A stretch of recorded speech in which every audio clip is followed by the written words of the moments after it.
हम लोग इस वीडियो में 8 मई से 15 मई तक के करंट अफेयर्स को देखने वाले हैं, जो कि स्पीडी वन लाइनर से रहेगा।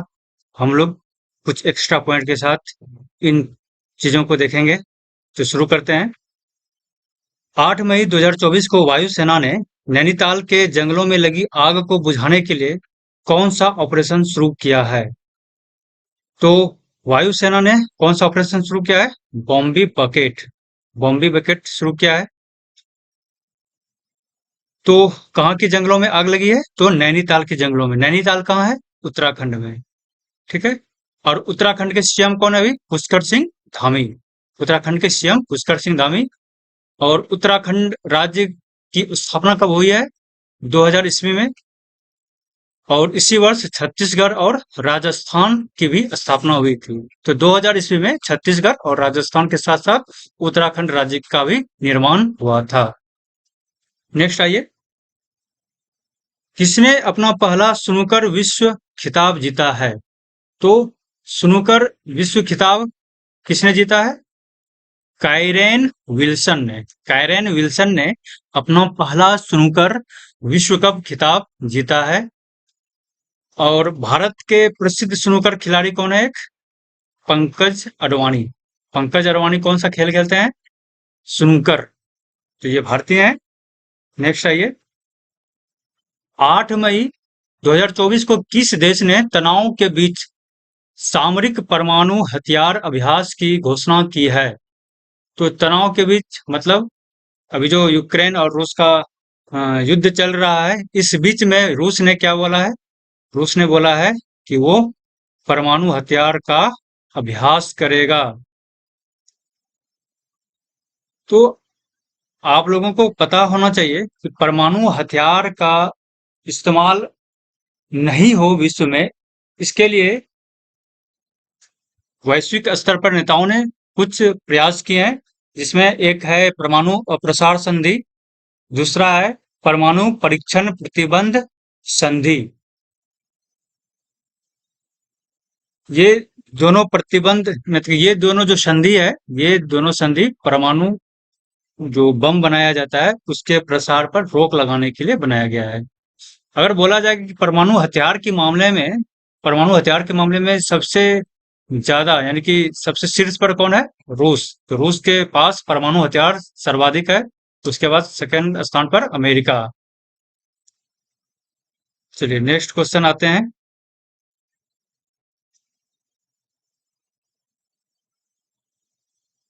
नेक्स्ट क्वेश्चन है, रन फॉर विकसित भारत।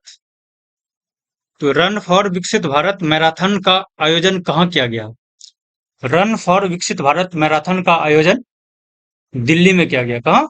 दिल्ली में। और दिल्ली में कहाँ? दिल्ली विश्वविद्यालय में। हम लोग जान रहे हैं कि हम लोगों ने सपना देखा है 2047 तक भारत को एक विकसित देश के रूप में। तो 2047 तक हम लोग क्या हो जाएंगे? विकसित हो जाएंगे। और इसके लिए एक मैराथन का आयोजन किया गया है। कहाँ? दिल्ली में। जिसका नाम क्या रखा गया? रन फॉर विकसित भारत। Next question. 8 मई 2024 को स्कॉट फ्लेमिंग इसको स्कॉट फ्लेमिंग स्कॉट फ्लेमिंग को किस देश की पुरुष बास्केटबॉल टीम का मुख्य कोच नियुक्त किया गया है? तो भारत। तो भारत के जो पुरुष बास्केटबॉल के जो कोच होंगे कौन होंगे? Scott Fleming. ये अमेरिका के व्यक्ति हैं। और बास्केटबॉल में कितने खिलाड़ी होते हैं? सामान्यतः 5 खिलाड़ी। चलिए नेक्स्ट आइए। 8 मई 2024 को किस राज्य में वेस्ट नाइल बुखार से कौन सा बुखार? वेस्ट नाइल बुखार। वेस्ट नाइल बुखार से एक व्यक्ति का निधन हुआ है। तो केरल में। केरल में वेस्ट नाइल बुखार से एक व्यक्ति की मौत हो गई है। ठीक है। केरल के सीएम कौन है? पिनरई विजयन। केरल के सीएम है पिनरई विजयन। केरल में ही मालाबार तट है। इसी के किनारे एक कोझिकोड है। कोझिकोड शहर। केरल में ही कोच्चि है। केरल में ही प्रसिद्ध मंदिर पद्मनाभा स्वामी मंदिर केरल में ही है, और अष्टमुडी झील भी केरल में ही है। केरल में बहुत कुछ है। चलिए नेक्स्ट आइए। खबरों में रहा थिंकुला पास, थिंकुला नहीं सिंकुला पास, सॉरी। खबरों में रहा सिंकुला पास किस राज्य में अवस्थित है? तो सिंकुला जो पास है वो हिमाचल प्रदेश में है। और हिमाचल प्रदेश के सीएम कौन है? सुखविंदर सिंह सुक्खू।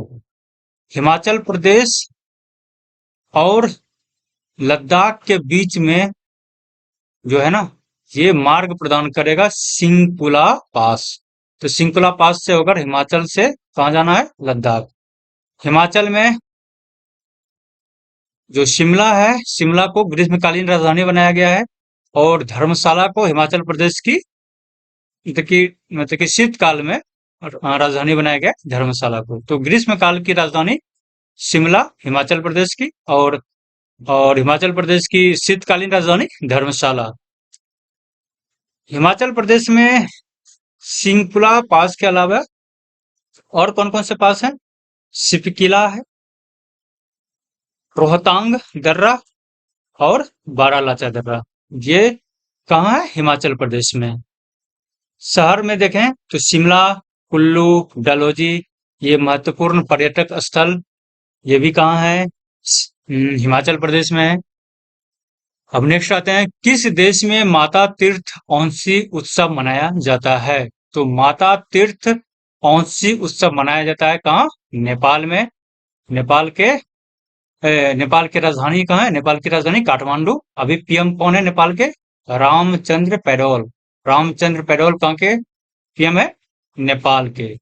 भारत और नेपाल के बीच में कौन सी संधि हुई है? सुगौली की संधि।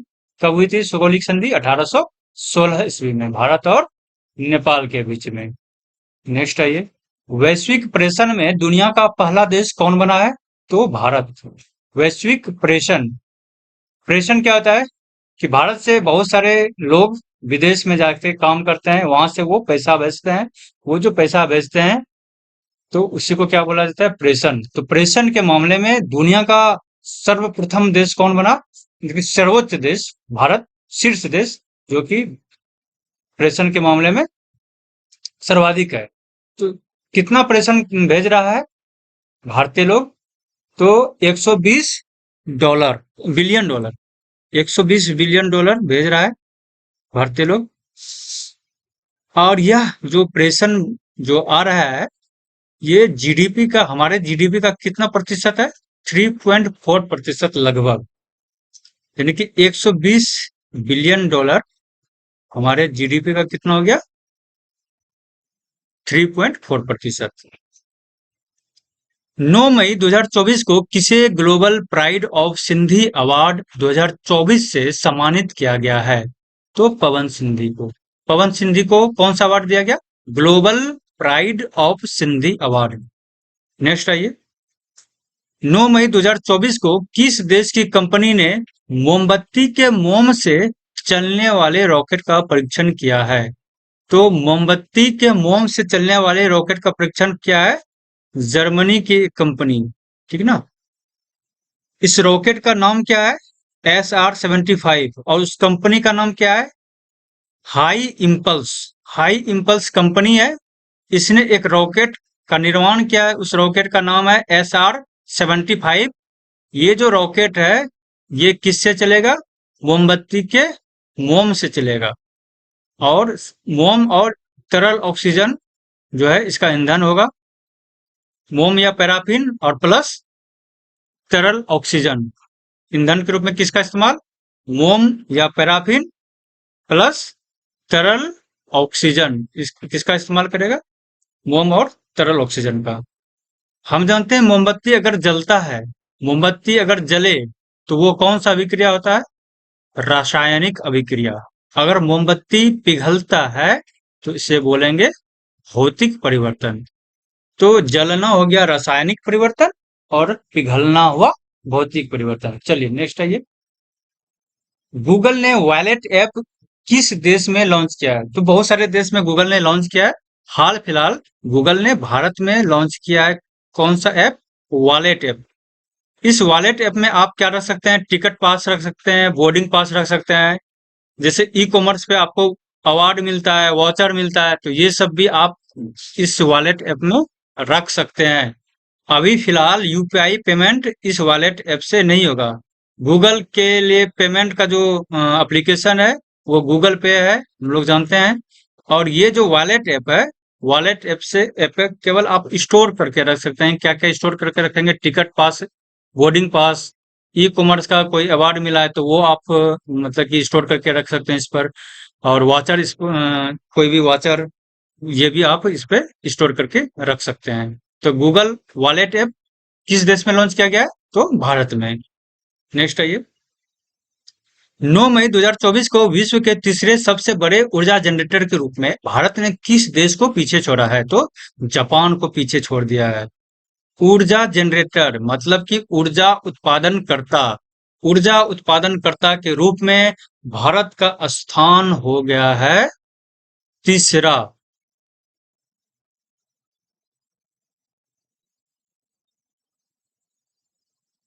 चलिए, भारत ने 2030 तक का लक्ष्य रखा है क्या? लक्ष्य रखा है कि हम जो बिजली उत्पादन करेंगे उसका 50% नवीकरणीय संसाधनों से उत्पन्न होना है।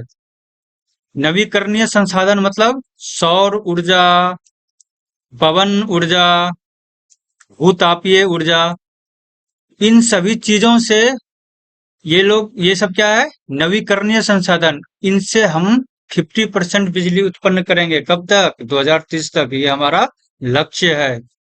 और शीर्ष सौर उत्पादक अगर देश बोला जाए, ठीक ना, तो उसमें कौन सा देश आएगा? चीन। चीन आएगा शीर्ष उत्पादक देश में। उसके बाद यूएसए, और तीसरे स्थान पर कौन हो गया है? भारत। तो ये जो क्वेश्चन बोला गया 9 मई 2024 को विश्व के तीसरे सबसे बड़े ऊर्जा जनरेटर के रूप में, तो ये सौर ऊर्जा के बारे में बोला गया कि सौर ऊर्जा के मामले में भारत तीसरे स्थान पर पहुंच गया। सौर ऊर्जा के उत्पादन के मामले में चीन प्रथम स्थान पर है, यूएसए सेकंड स्थान पे, और भारत पहुंच गया तीसरे स्थान पर। और चौथे स्थान पे हो गया है जापान। भारत में भी पूछा जाए कि सौर ऊर्जा उत्पादन भारत में किस राज्य में सर्वाधिक है, तो राजस्थान में सर्वाधिक होता है। सेकंड स्थान पे गुजरात, तीसरे पे है कर्नाटक। चलिए नेक्स्ट आइए। पिरुल लाओ पैसा पाओ, पिरुल लाओ और पैसा पाओ अभियान किसने शुरू किया है? तो उत्तराखंड में। पिरुल क्या होता है?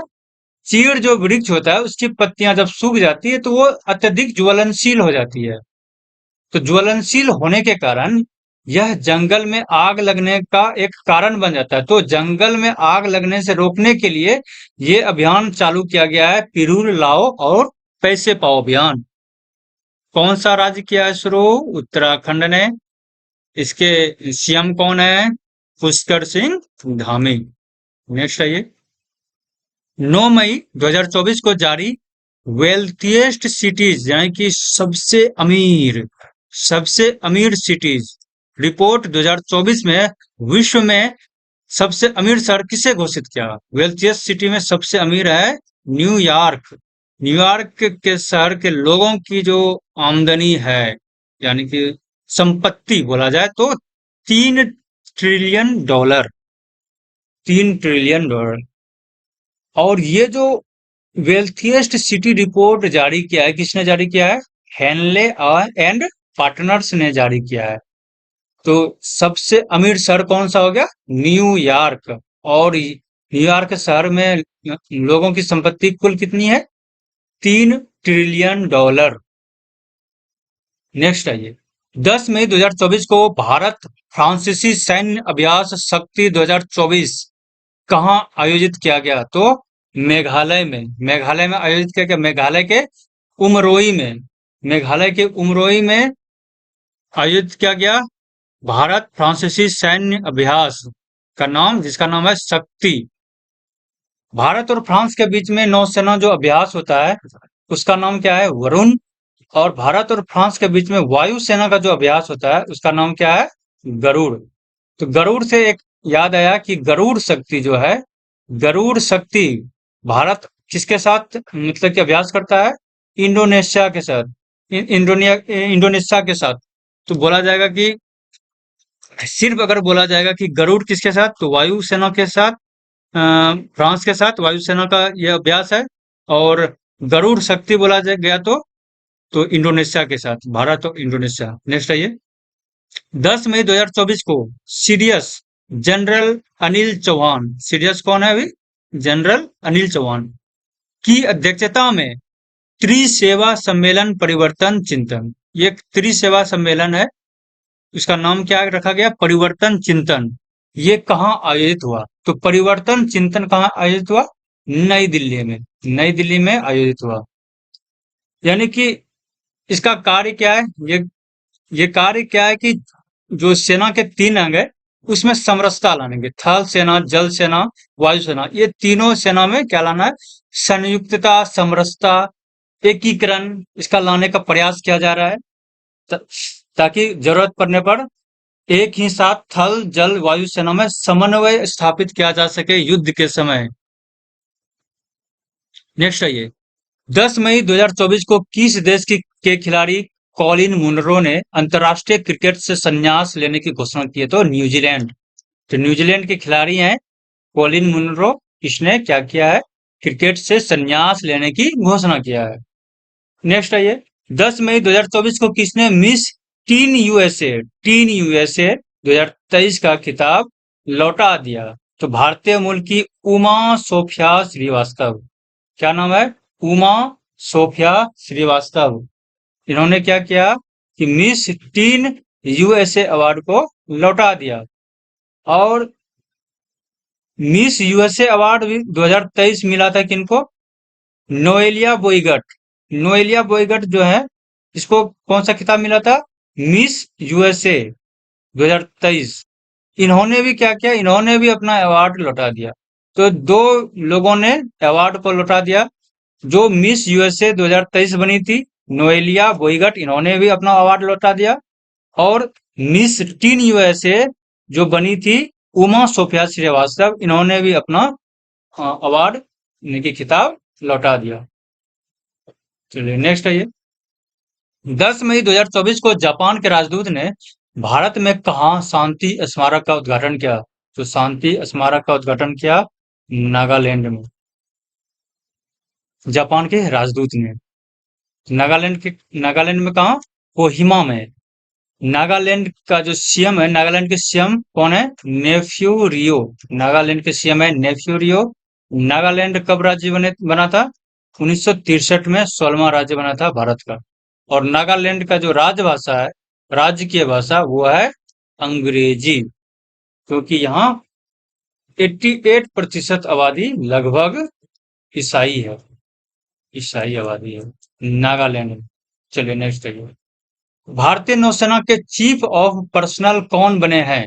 तो चीफ ऑफ पर्सनल बने हैं संजय भल्ला। संजय भल्ला बने हैं भारतीय नौसेना के चीफ ऑफ पर्सनल। पर्सनल नहीं, सॉरी, पर्सोनल, कार्मिक विभाग के प्रमुख, कार्मिक विभाग के प्रमुख।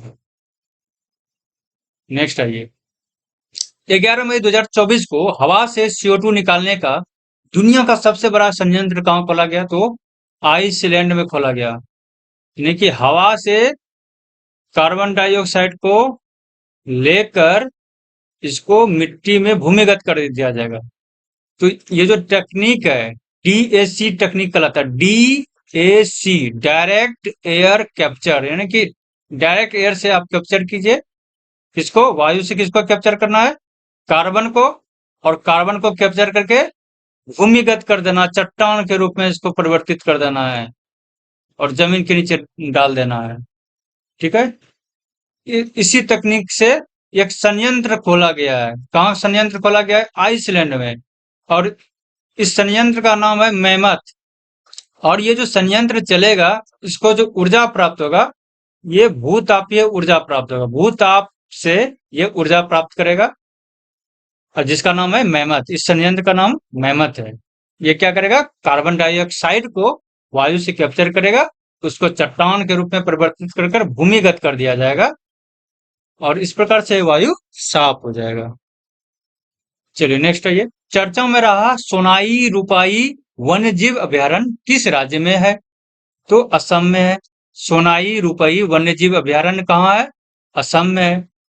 सोनाई रूपाई को असम का गहना बोला जाता है, असम को गहना बोला जाता है। ये चर्चा में क्यों रहा था भाई? वन संरक्षण अधिनियम एक है 1980, इसका उल्लंघन इन्होंने किया था। सोनाई रुपई वन्यजीव अभयारण्य में स्थानीय अधिकारियों ने क्या किया? यहाँ मतदान केंद्र का निर्माण कर दिया, यहाँ स्कूल का निर्माण कर दिया और अन्य गतिविधि कार्य करने के लिए अनुमति दे दिया। तो एनजीटी ने क्या किया? एनजीटी ने जवाब तलब कर दिया अधिकारियों को कि आप जब वन संरक्षण अधिनियम के अंतर्गत जो भी संरक्षित क्षेत्र है वहां आप मानवीय गतिविधि नहीं करेंगे, तो किस कारण से आपने मतदान केंद्र, स्कूल, अन्य गतिविधि के लिए इजाजत दिया? तो अधिकारियों से जवाब तलब करेगा कौन? एनजीटी। एनजीटी का स्थापना कब हुआ था? 2010 में। राष्ट्रीय हरित न्यायाधिकरण, एनजीटी का फुल फॉर्म राष्ट्रीय हरित न्यायाधिकरण। अब आते हैं नेक्स्ट। 11 मई 2024 को कौन सा देश यूएन में सदस्य बनने के लिए क्वालिफाई हुआ है? तो फिलिस्तीन। जान रहे हैं इजराइल से अभी चल रहा है झगड़ा, तो फिलिस्तीन क्या हो गया है? यूएन में सदस्य बनने के लिए क्वालिफाई हो गया है। तो सदस्य बनने के लिए सबसे पहले आपको यूनाइटेड नेशन जनरल असेंबली में आपको बहुमत हासिल करना होगा, दो तिहाई से। यूएन जनरल असेंबली में है कितना सदस्य देश? 193। 193 देशों में से 143 देशों ने फिलिस्तीन के पक्ष में वोट डाले, इस पक्ष में भारत का भी वोट रहा, और 9 वोट विरोध में पड़े, जिसमें अमेरिका विरोध में, इजराइल तो होगा ही होगा। तो कहने का मतलब है कि यूएनजीए में फिलिस्तीन को 2/3 बहुमत प्राप्त हो चुका है, लेकिन अमेरिका के पास है वीटो पावर, तो सदस्य बनने में अमेरिका रोड़ा डालेगा, वीटो पावर का इस्तेमाल करेगा। चलिए ये बात की बात है, हम लोग नेक्स्ट आते हैं। 11 मई 2024 को भारत की लोक कला और जनजातीय परंपराओं को दर्शाने वाली प्रदर्शनी स्वदेश स्वदेश का आयोजन कहाँ किया गया? दुबई में। दुबई कहाँ का एक शहर है? यूएई का शहर है, संयुक्त अरब अमीरात।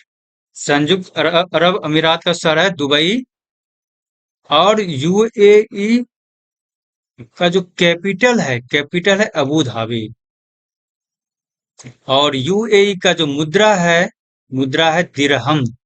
ठीक है, चलिए नेक्स्ट है। 11 मई 2024 को किस देश की संसद ने कैदियों को सेना में शामिल होने की अनुमति देने वाला विधेयक पारित किया है? तो यूक्रेन। जान ही रहे हैं यूक्रेन का रूस के साथ युद्ध चल रहा है, तो वहां की संसद ने एक विधेयक पारित किया है कि कोई भी अगर कैदी है वो स्वेच्छा से युद्ध में जाना चाहे तो वो आ सकते हैं। यूक्रेन की राजधानी है कीव, यूक्रेन के अभी प्रेसिडेंट जेलेंस्की। चलिए आगे। 11 मई 2024 को भारत और भूटान के बीच 5वीं संयुक्त सीमा शुल्क समूह की बैठक कहाँ आयोजित हुई? तो लद्दाख में हुई, भारत और भूटान के बीच। लद्दाख के किंग कौन है? जगमे शेखर नामग्याल वांगचुक।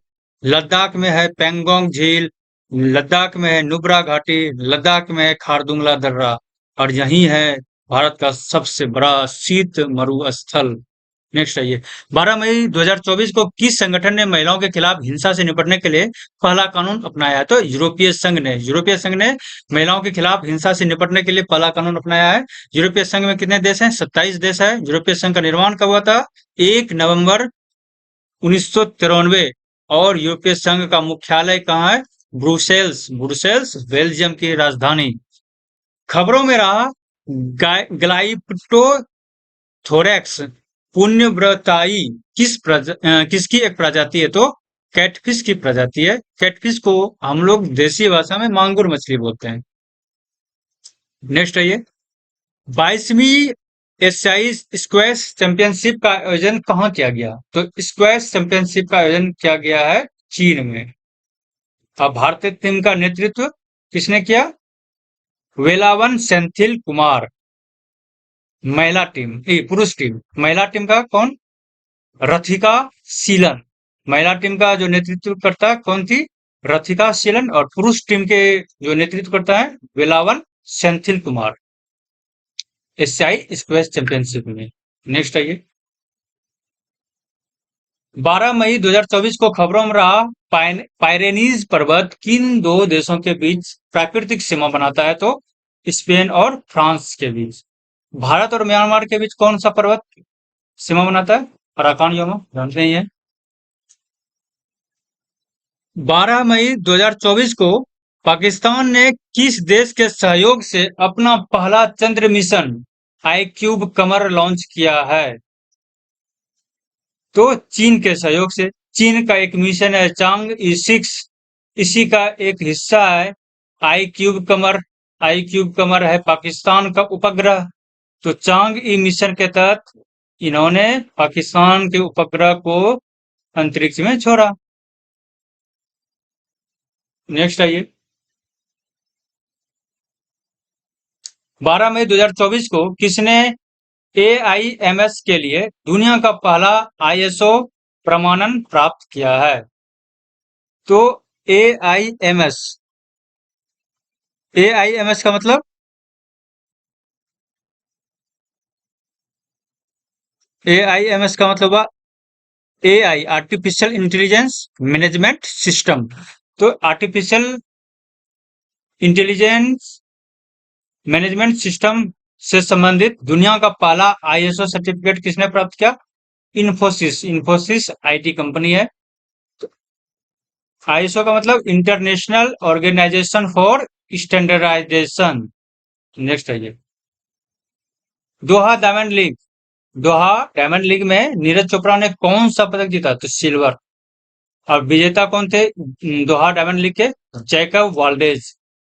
दोहा कहाँ की राजधानी? कतर की राजधानी। चलिए नेक्स्ट आइए, 12 मई 2024 को राष्ट्रपति द्रौपदी द्रौपदी मुर्मू ने दिव्यांग social activist doctor KS Rajanna को किस प्रकार पुरस्कार से सम्मानित किया? तो पद्मश्री से सम्मानित किया गया।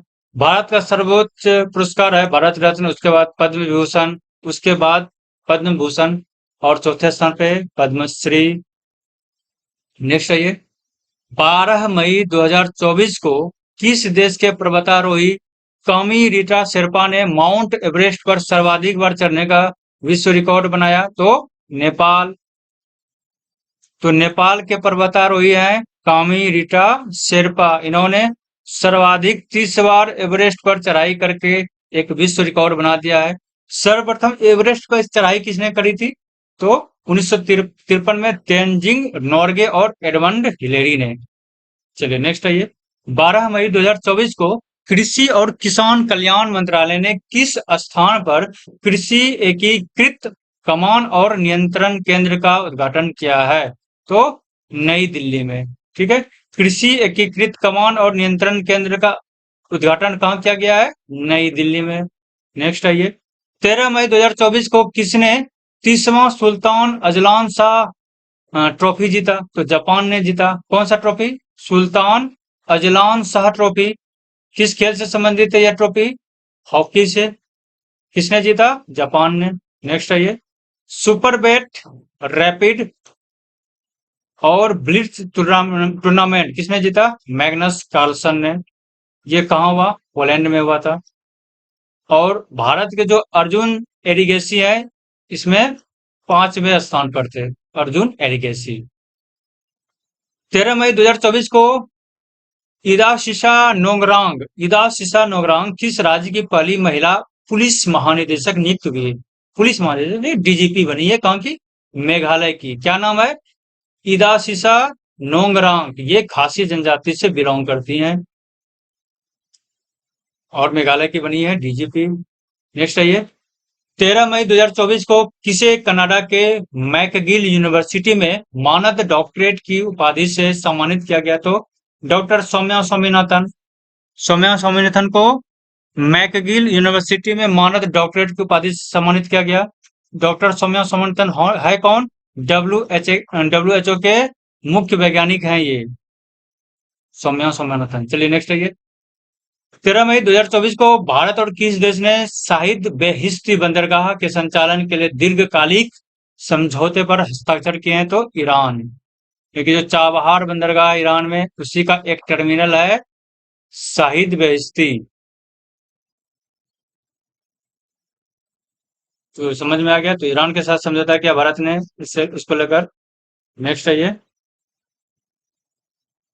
फाइनेंशियल ईयर 2024 में कौन भारत का सबसे बड़ा व्यापारिक भागीदार बना? तो चीन। व्यापारिक भागीदार मतलब कुल व्यापार चीन के साथ हमारा ज्यादा हुआ। आयात और निर्यात को मिलाकर जो व्यापार, कुल व्यापार हुआ, चीन के साथ हमने ज्यादा किया। कितना किया? 118.4 बिलियन डॉलर। ठीक है। तो सबसे बड़ा व्यापारिक साझेदार हो गया चीन। उसके बाद दूसरे स्थान पर अमेरिका।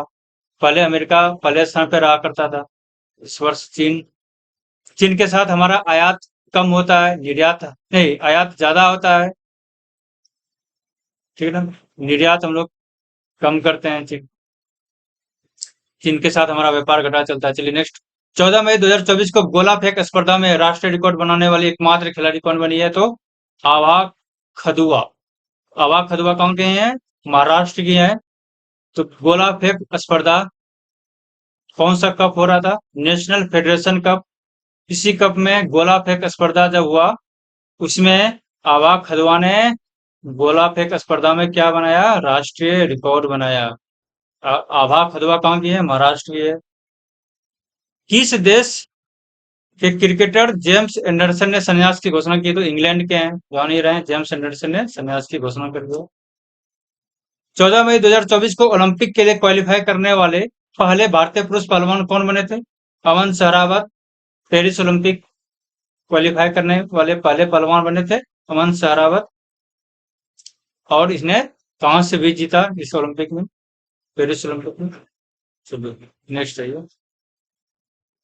किसने ग्लोबल एक्सीलेंस अवार्ड जीता? तो चंद्रकांत सतीजा ने क्या जीता? Global excellence award. नेक्स्ट है ये। 14 मई 2024 को किसने चंद्रमा पर पहला रेलवे स्टेशन सिस्टम बनाने की योजना बनाई है? तो नासा। नासा ने क्या बनाया है योजना?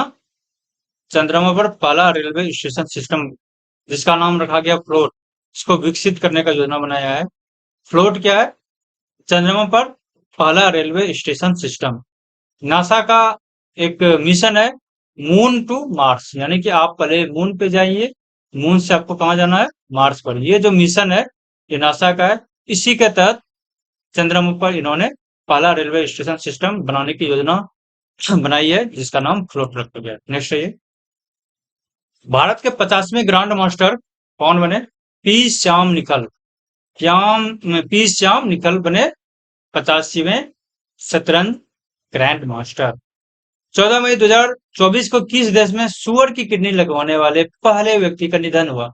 तो अमेरिका, यानी कि अमेरिका के एक व्यक्ति है रिक स्लेमैन। इन्होंने क्या किया था? इनका किडनी खराब हो गया था, तो सुअर का किडनी लगाया था। लेकिन इसके बावजूद ये कितना दिन तक जिंदा रहे? मात्र 2 महीना। मात्र 2 महीना ही जिंदा रहे, 2 माह। नेक्स्ट है। 14 मई 2024 को विश्व हाइड्रोजन शिखर सम्मेलन का आयोजन कहाँ किया गया? तो रोटरडम में। रोटरडम कहाँ है? नीदरलैंड। तो भारत का जो पवेलियन था इस शिखर सम्मेलन में, उसको बोला गया मेड इन इंडिया पवेलियन। तो बहुत ही बड़ा पवेलियन बनाया था भारत ने, जिसका नाम क्या रखा गया था? Made in India pavilion. क्योंकि हाइड्रोजन से संबंधित भारत में भी बहुत सारे काम हो रहे हैं, बहुत सारे हाइड्रोजन संयंत्र की स्थापना भारत में हो रही है।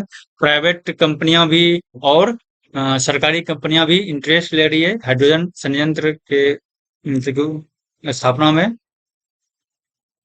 नेक्स्ट है ये।